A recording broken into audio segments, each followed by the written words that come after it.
আল্লাহ রাব্বুল আলামিন কোরআন মাজিদের মধ্যে বলেন, ওয়ামান ইয়াত্তাকিল্লাহা ইয়াজআল লাহু মাখরাজা।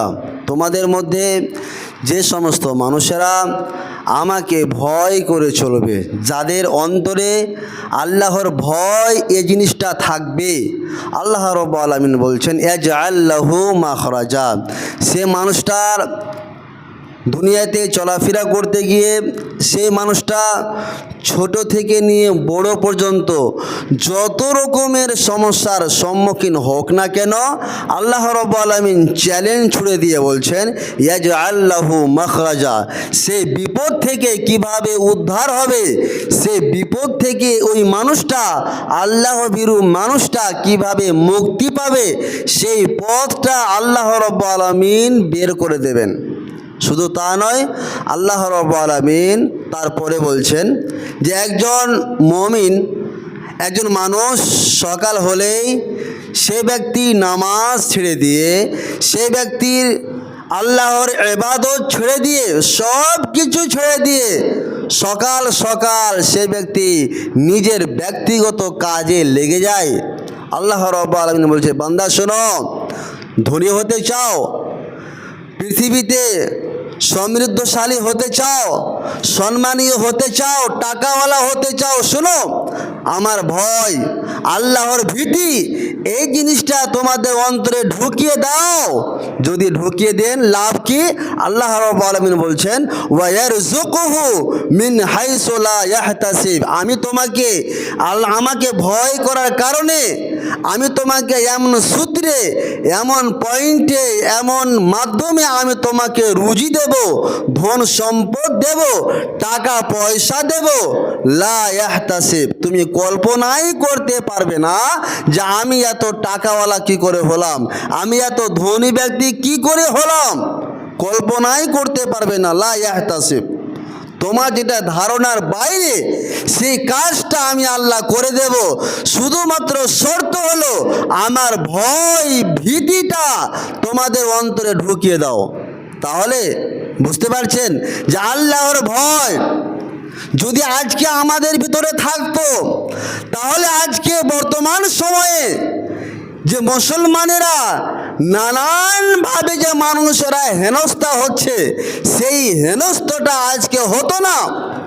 আর যদিও তারা করত, তাহলে সেই হেনস্থা থেকে মুক্তি পাওয়ার পথ আল্লাহ রাব্বুল আলামিন বের করে দিতেন, আমরা সাফল্য হয়ে যেতাম। কিসের দৌলতে? ভয়ের দৌলতে। কার ভয়? আল্লাহর ভয়। আপনি বলুন, আপনার অন্তরে হাত রেখে আপনি বলুন, আপনি আল্লাহকে কতটা ভয় করে চলেন? কতটা ভয় করে চলেন? বললেন মুফতি সাহেব খুব ভয় করি, কিন্তু নামাজ পড়তে পারি না, এটাকে ভয় বলা হলো? আপনি আল্লাহর ভয় বলছেন আছে, আপনার বাড়িতে সুদের কারবার চলছে, এটা কি আল্লাহর ভয় বলা হয় একে? আপনি বলছেন আমার আল্লাহর ভয় আছে, আপনি হারাম বিজনেস করছেন, হারাম পন্থায়, হারাম মাধ্যমে আপনি টাকা পয়সা উপার্জন করছেন, আর আপনি বলছেন আমার অন্তরে আল্লাহর ভয় আছে, এটাকে মানা যায়? আল্লাহর ভয় থাকলে একজন মানুষ, আল্লাহর ভীতিওয়ালা মানুষ নামাজ ছেড়ে বসে থাকতে পারে না।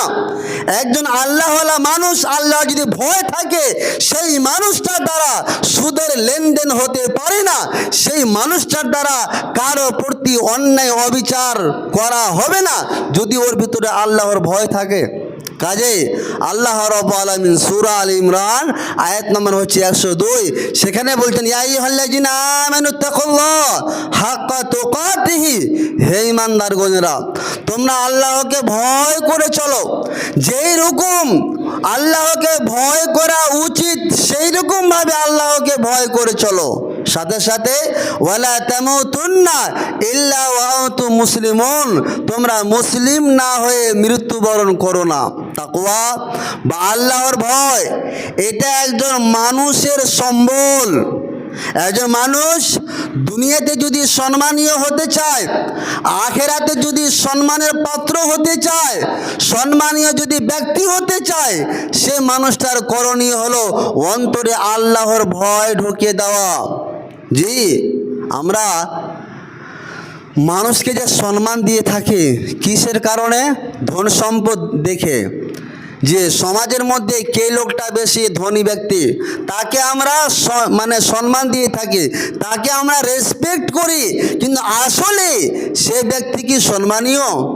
জি, আল্লাহ রাব্বুল আলামিন কোরআন মাজিদের মধ্যে বলেন, ইয়া আইয়ুহান নাসু ইন্না খলাকনাকুম মিন যাকারিন ওয়া উনসা, হে পৃথিবীর মানুষগণ শোনো, আমি তোমাদের একজন পুরুষ ও একজন নারী হতে সৃষ্টি করেছি। সৃষ্টি করার পরে ওয়াজআলনাকুম শুউবান ওয়া কাবাইলা, তারপরে আমি আল্লাহ তোমাদেরকে বিভিন্ন জাতি ও গোষ্ঠীতে বিভক্ত করেছি, যাতে করে লেতারাফু, যাতে করে তোমরা পরস্পরকে চিনতে পারো। দেখেন আল্লাহ রাব্বুল আলামিন একজন মানুষকে সৃষ্টি করলেন, তাদের মধ্যে আপনার লিঙ্গের ভেদাভেদ করলেন, কাউকে পুরুষ কাউকে মহিলা। এবার সৃষ্টি করার পরে তারপরে আল্লাহ রাব্বুল আলামিন প্রত্যেকটা মানুষের আলাদা আলাদা নাম রেখেছেন, আজিজুর রহমান, তারপরে আপনার হায়াত আলী। এই যে নাম কেন? যাতে করে এক অপরকে মানুষরা চিনতে পারে। এক একটা গ্রামের এক একটা গোষ্ঠীর নাম আলাদা আল্লাহ রাব্বুল আলামিন রেখেছেন, কেন? যাতে করে এক অপরকে তোমরা চিনতে পারো। কিন্তু জেনে রেখো, পৃথিবীতে একজন মেয়ে হয়ে আসা এটা কোনো সম্মানের ব্যাপার নয়, একজন ছেলে হয়ে আসা এটা কোনো সম্মানের ব্যাপার নয়। আমার বংশে ডাক্তার রয়েছে, কবিরাজ রয়েছে, ইঞ্জিনিয়ার রয়েছে, মাস্টার রয়েছে, মৌলভী সাহেব রয়েছে, এটা কোনো সম্মানের ব্যাপার নয়। আল্লাহ রাব্বুল আলামিন বলছেন, ইন্না আকরামাকুম ইনদাল্লাহি আতকাকুম, নিশ্চয় তোমাদের মধ্যে আল্লাহর নিকটে সে মানুষটাই বেশি সম্মানীয় যে মানুষটার ভিতরে আল্লাহর ভয় রয়েছে। তাহলে সম্মানীয় ব্যক্তিকে যার ভিতরে, যার অন্তরে আল্লাহর ভয় রয়েছে, সেই মানুষটাই হলো আল্লাহ রাব্বুল আলামিনের নিকটে সবচেয়ে বেশি সম্মানীয়। যে আপনি যদি আল্লাহ রাব্বুল আলামিনকে ভয় করে চলেন, তো আপনি হবেন আল্লাহর নিকটে সবচেয়ে বেশি সম্মানীয় ব্যক্তি।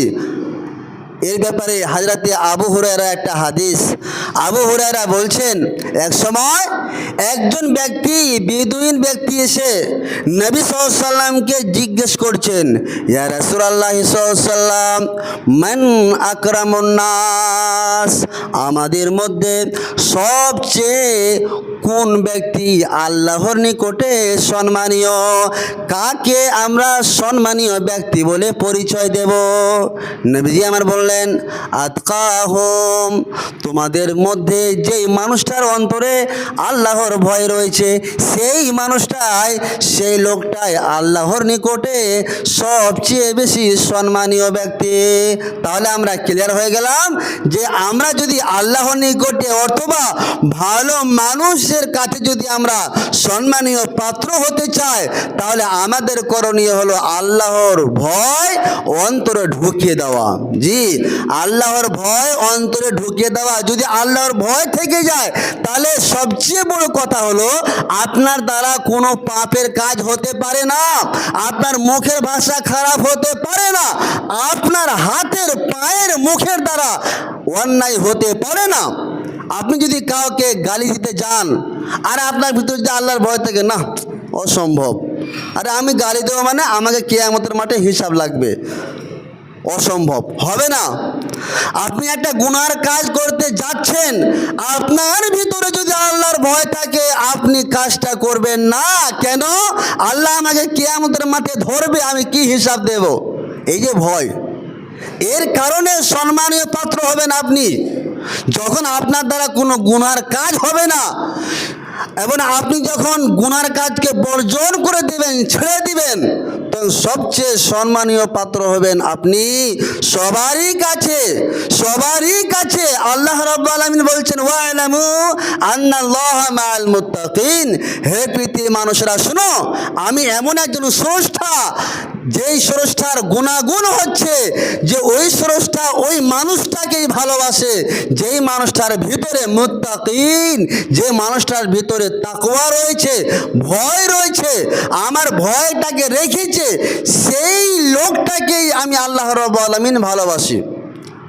জি, ফাইন্নাল্লাহ ইউহিব্বুল মুত্তাকিন, ভালোবাসেন।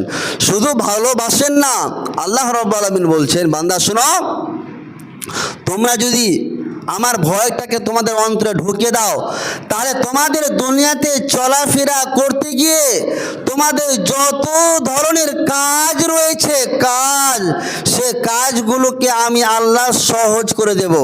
আল্লাহ গ্যারেন্টি দিচ্ছেন, ওমান ইয়াত্তাকিল্লাহা ইয়াজআল লাহু মিন আমরিহি ইউসরা। আল্লাহ রাব্বুল আলামিন বলছে, বান্দা তোমাদের দৈনন্দিন যে কাজগুলো রয়েছে, সে কাজগুলোকে কি তোমরা সহজ করতে চাও? যদি চাও তাহলে শোনো, ওমান ইয়াত্তাকিল্লাহা, আল্লাহর ভয়, আল্লাহর ভীতি, এটা তোমার অন্তরে ঢুকিয়ে দাও। ইয়াজআল লাহু মিন আমরিহি ইউসরা, আমি আল্লাহ তোমার সমস্ত কাজগুলোকে সহজ করে দেব। আপনি দেখেন, যে সমস্ত মানুষেরা ফজরের নামাজ পড়ে, দেখবেন ফজরের নামাজ পড়ার পরে তার যদি সে কাজগুলোকে স্টার্ট করে, দেখবেন যে সকাল 9টা হতে হতে তার সব কাজ শেষ। আর একজন বেনমাজি মানুষ, ও দেখা গেল ঘুম থেকে উঠেছে 8টার সময়, তো 8টার সময় ঘুম থেকে উঠার পরে ও সন্ধ্যা হয়ে গেল, কাজ শেষ হবে না। কাজ শেষ হবে না কেন? এই যে সকালে যে একটা বিশাল বড় সময়, এখন ধরে নেন আপনি ফজরের নামাজ পড়লেন 4টার সময়, তো 4টার সময় নামাজ শেষ করার পরে এবারে আপনি কাজে ভিড়ে গেলেন 4:30টার সময়, তাহলে 4:30টা আপনি হিসাব করে 9টা হতে কতক্ষণ সময় লাগে? প্রায় 5 ঘন্টা 4 ঘন্টা, তাহলে আপনার কাজ এমনিতে হয়ে যাবে শেষ।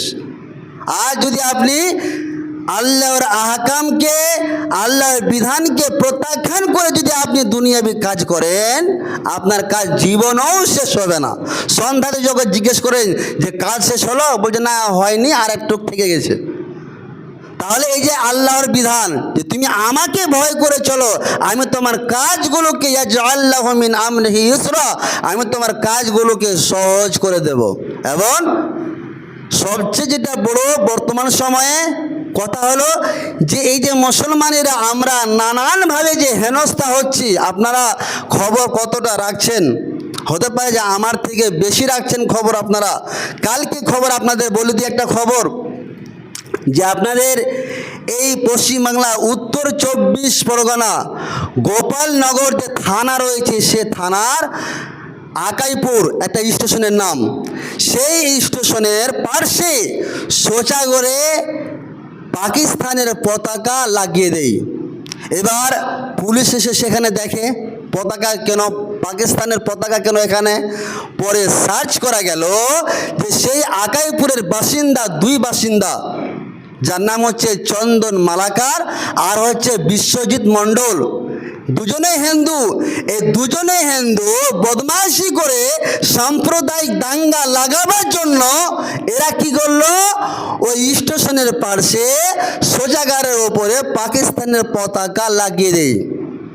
জি, এবং সেটা সোশ্যাল মিডিয়ায় ভাইরাল হয়ে যায়। তা দেখেন, এটা ওদের লাগাবার একটা প্ল্যানিং কি, যে আমরা পতাকা লাগিয়ে দেব, লাগিয়ে দেওয়ার পরে এবার আমরা ফাঁসাবো কি, যে এই ভারতের মুসলমানেরা এরা বলছে যে পাকিস্তান জিন্দাবাদ আর হিন্দুস্তান মুর্দাবাদ, এভাবে একটা হোয়াটসঅ্যাপে লিখেছে। ওরাই লিখেছে যে কিভাবে হিন্দু মুসলমানদের মধ্যে দাঙ্গা লাগানো যায়, এটা একটা খবর। দ্বিতীয় দেখেন কত রকমভাবে মুসলমানদের ওপর অ্যাটাক করা হচ্ছে বর্তমান সময়ে। কালকে আপনার খবর গুজরাটে কি হলো, আপনার পশ্চিম বাংলা থেকে যেগুলো মানুষ খাটতে গিয়েছে, বিহার থেকে যেগুলো মানুষ খাটতে গিয়েছে, আরও অন্যান্য জায়গা থেকে যারা গুজরাটে খাটতে গিয়েছে, তাদেরকে পাকিস্তানি ভেবে, তাদেরকে বাংলাদেশি ভেবে একটা রুমে, হল রুমে তাদেরকে ঢুকে দেওয়া হয়েছে।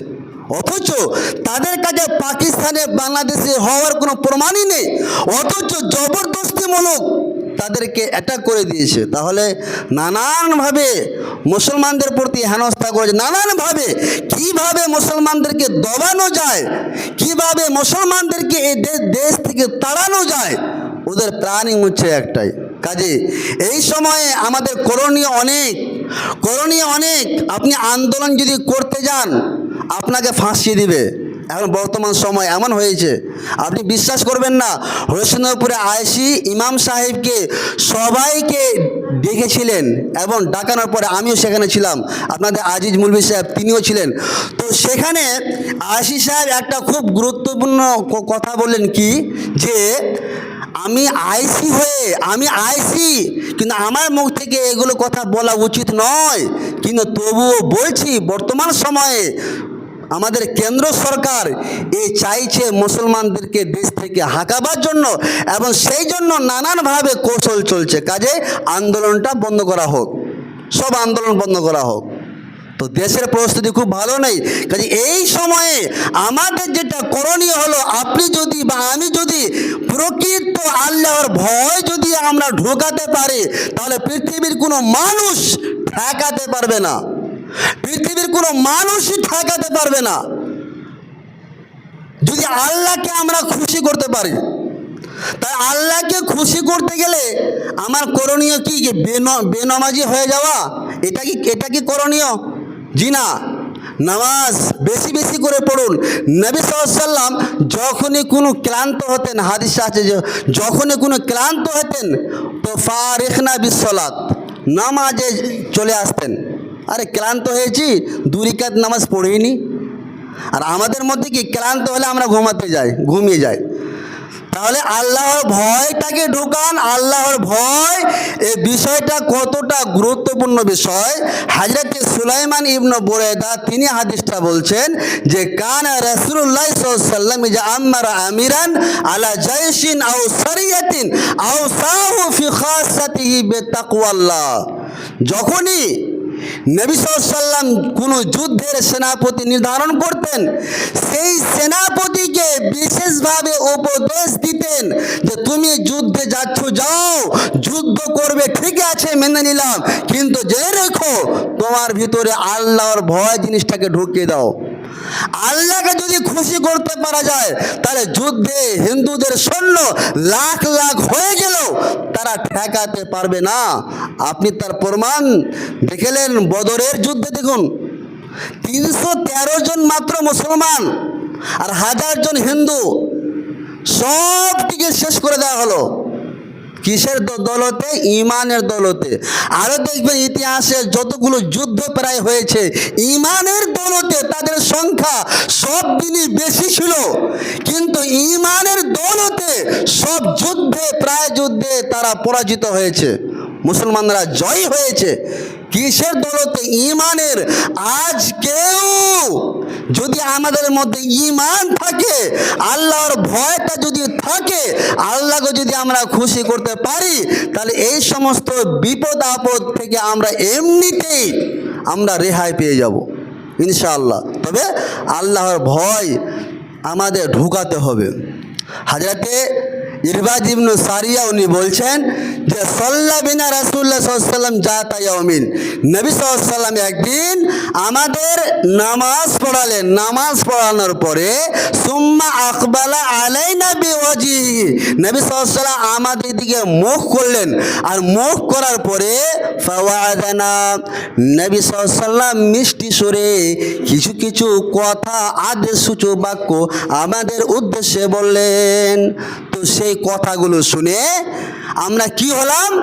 জারাফাত মিনহাল উয়ুন, আমরা যতগুলো সাহাবা মসজিদে ছিলাম সব সাহাবাদের চোখ থেকে অশ্রু প্রবাহিত হতে লাগলো। শুধু তা নয়, ওয়া ওয়াজলাত মিনহাল কুলুব, নবী সাল্লাল্লাহু আলাইহি ওয়াসাল্লাম এমনভাবে বক্তব্য দিলেন, যেই বক্তব্যগুলো শুনে আমাদের অন্তরটা ভীত বিকল হয়ে গেল। তো আমাদেরই মধ্যে একজন সাহাবী দাঁড়িয়ে গেলেন, দাঁড়িয়ে বাড়ি যাওয়ার পরে বলছেন, ইয়া রাসূলুল্লাহ সাল্লাল্লাহু আলাইহি ওয়াসাল্লাম, কান্না হাজিহি মাওয়াইযাতু মাওয়াদ্দিন। আপনার বক্তব্য শুনে মনে হচ্ছে যে এটাই হচ্ছে আপনার শেষ বক্তব্য, অর্থাৎ আপনার বক্তব্যের মধ্যে ইশারা পাওয়া যাচ্ছে যে আপনি দুনিয়াতে আর বেশি দিন থাকবেন না। অতএব ইয়া রাসূলুল্লাহ সাল্লাল্লাহু আলাইহি ওয়াসাল্লাম ফাউসিনা, আপনি আমাদেরকে আরো কিছু উপদেশ দেন। তখন নবী সাল্লাল্লাহু আলাইহি ওয়াসাল্লাম শর্টকাটে বললেন, ওরে আমার সাহাবীরা শোনো, তোমরা যদি দুনিয়াতে সাফল্য পেতে চাও, আল্লাহর যদি সাহায্য পেতে চাও, তাহলে উসিকুম বিতাকওয়াল্লাহ, তোমরা তোমাদের অন্তরে আল্লাহর ভয়কে ঢুকিয়ে দাও। আল্লাহর ভয়টা যদি তোমাদের অন্তরে থেকে যায়, তাহলে তোমরা দুনিয়াতে সাফল্য পেয়ে যাবে। তাহলে দুনিয়াতে সাফল্য, সাকসেস যদি হতে চান, আল্লাহর ভয়টা আমাদের অন্তরে, প্রত্যেকটা মানুষের অন্তরে আমরা যদি ঢুকাতেই পারি, আমরা নিজ নিজ অন্তরে যদি আল্লাহর ভয়টা যদি ঢুকে দিই, তাহলে ইনশাআল্লাহ পৃথিবীতে যতই বিপদ আপদ আসুক না কেন, সেই বিপদ থেকে রক্ষা করবেন কে? স্বয়ং আল্লাহ রাব্বুল আলামিন। কাজে অবশেষে আল্লাহর কাছে প্রার্থনা করি, হে পরওয়ারদিগার আলাম, আমরা যেন আমাদের অন্তরে তোমার ভয়টা যেন আমরা ঢুকাতে পারি। সকলে পড়ুন আল্লাহুম্মা আমিন। হে পরওয়ারদিগার আলাম, আমরা যেন